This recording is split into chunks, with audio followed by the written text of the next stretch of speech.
एक quick recap देखते हैं क्या क्या हमने देखा। सबसे पहले difference between heart attack and cardiac arrest. ठीक है, हार्ट अटैक में क्या होता है, हार्ट का जो ब्लड सप्लाई होता है उसमें अगर प्रॉब्लम है, उसमें अगर क्लॉट है एंड पेशेंट के हार्ट को ब्लड नहीं मिल पा रहा है, that is heart attack. Patient के सिम्टम्स क्या होते हैं, उसमें चेस्ट पेन होता है, स्वेटिंग होती है, पेशेंट बहुत हाइपर एक्टिव होता है, एंग्शियस स्टेट में आता है।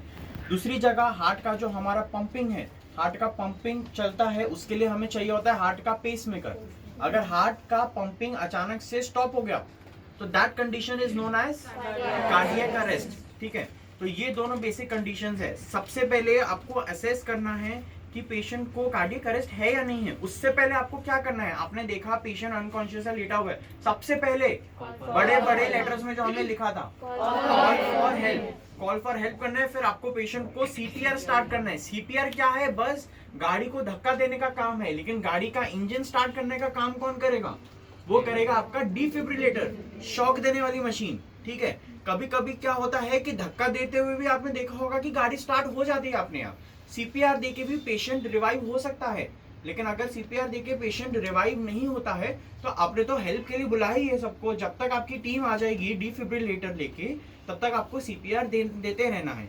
3 कंपोनेंट्स बेसिक सीपीआर के, C for A for B for chest compression. First adult है, चेस्ट कंप्रेशन देना है 1 मिनट में कितने कंप्रेशन, कितने डेप्थ तक देना है, 2 कंप्रेशन के बीच में ज्यादा देर तक रुकना है कि नहीं रुकना है, नहीं रुकना है। चेस्ट कंप्रेशन देके रिकॉइल होना चाहिए आराम से कि नहीं होना चाहिए, रिकॉइल देने का टाइम होना चाहिए। Compression to ventilation ratio adults में कितना होना चाहिए, पीडियाट्रिक पॉपुलेशन बच्चों में कितना होना चाहिए, लेकिन अगर 2 रेस्क्यूअर है तो 2 रेस्क्यूअर में कितना होना चाहिए, 15:2। फिर आ गया हमारा एयरवे। एयरवे हमें देखना है कि प्रॉपर है कि नहीं है।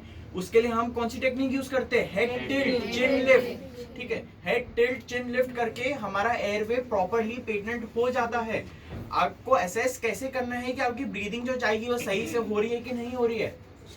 आपको क्या देखना है, चेस्ट राइज देखनी है कि प्रॉपरली लंग्स तक एयर जा पा रहे कि नहीं जा पा रहे।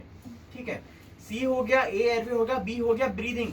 ब्रीदिंग में अगर आप normal mouth to mouth breathing दे रहे हैं, माउथ टू नोज दे रहे हैं, या फिर आम्बू एंड फेस मास्क यूज कर रहे हैं, that comes under your basic life support. लेकिन अगर आपके इंटेंसिविस्ट आ गए हैं, उन्होंने एंडोट्रैकियल ट्यूब डाली है अंदर सांस की नली में, वो हो गया हमारा एडवांस लाइफ सपोर्ट।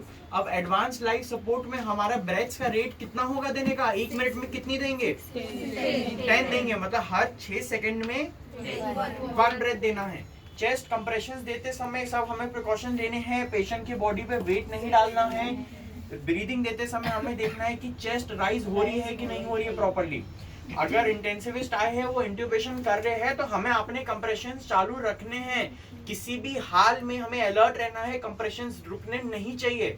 ठीक है, ये हो गया हमारा चेस्ट कंप्रेशन, एयरवे, ब्रीदिंग। उसके बाद हमने देखा डिफिब्रिलेटर। जो बेसिक लाइफ सपोर्ट में हम जो डिफिब्रिलेटर लेते हैं उसका नाम होता है AED। उसका फुल फॉर्म ऑटोमेटिक नहीं, ऑटोमेटेड एक्सटर्नल डिफिब्रिलेटर। जो एडवांस लाइफ सपोर्ट में हम यूज करते हैं, जो आईसीयूज में होता है, यहाँ पे भी आप आईसीयू में जाके देखना, वो होता है मैनुअल डिफिब्रिलेटर, क्योंकि उसमें हमें खुद से ECG असेस करनी होती है। फिर देखना होता है कि जो रिदम है, हार्ट की जो इलेक्ट्रिकल एक्टिविटी है, वो शॉक देने लायक है कि नहीं है।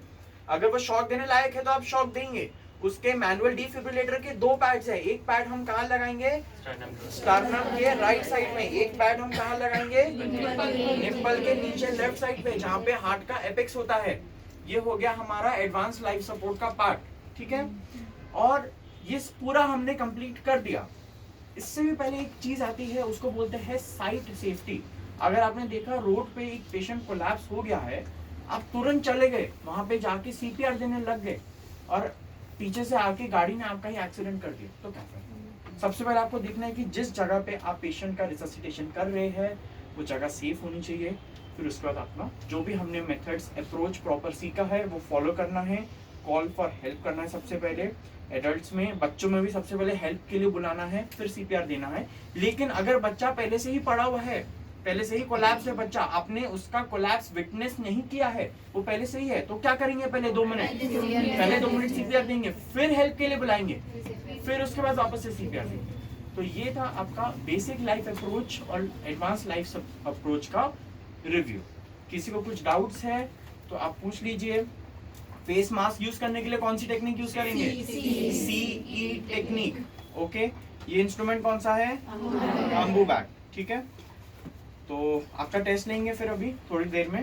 ओके, हो गया है आज का वर्कशॉप। किसी को कुछ भी डाउट हो तो पूछ सकते हैं, या किसी को अगर नहीं बाद में पूछना हो तो बाद में भी पूछ सकते हैं। ईमेल आईडी मेरी ले लेना सर से, या फोन नंबर ले लेना। किसी को कुछ भी डाउट हो कभी भी पूछ सकते हैं। मेरा नाम डॉक्टर कार्तिक कपूर है। Thank you so much workshop attend करने के लिए। ओके, एंड अगर पेशेंट आएगा सबको अलर्ट रहना। ओके।